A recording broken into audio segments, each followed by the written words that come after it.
সাল 2070। বিশ্ব অর্থনীতি সম্পূর্ণরূপে ডিজিটাল হয়ে গেছে।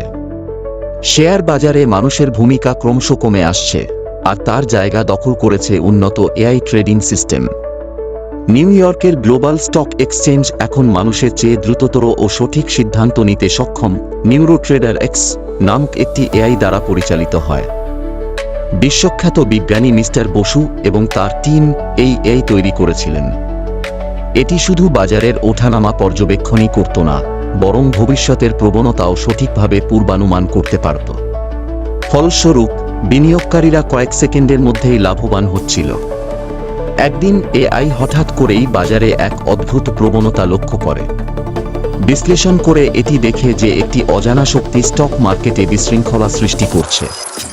এটি যেন কোনো অদৃশ্য হ্যাকার, যার অস্তিত্বই কেউ জানে না। মিস্টার বসু দ্রুত তার ল্যাবে ফিরে যান। নিউরোট্রেডার এক্স বিশ্লেষণ করে জানায় যে এই হামলা কোনো মানব হ্যাকার দ্বারা নয়, বরং আরেকটি এআই দ্বারা পরিচালিত হচ্ছে। বাজারে বিশৃঙ্খলা বাড়তে থাকে। স্টকগুলি মুহূর্তের মধ্যে ওঠানামা করছে, বিনিয়োগকারীরা আতঙ্কে তাদের সম্পদ বিক্রি করছে। বিশ্ব অর্থনীতি ধ্বংসের পথে। মিস্টার বসু তার এআইকে নতুন এক ডিফেন্স অ্যালগোরিদম দিয়ে আপগ্রেড করেন, যাতে এটি প্রতিপক্ষ এআই এর কোড ভেঙে ফেলে। নির্ধারিত সময়ের মধ্যেই নিউরোট্রেডার এক্স প্রতিপক্ষ এআই এর দুর্বলতা খুঁজে বের করে এবং সেটিকে ধ্বংস করে দেয়।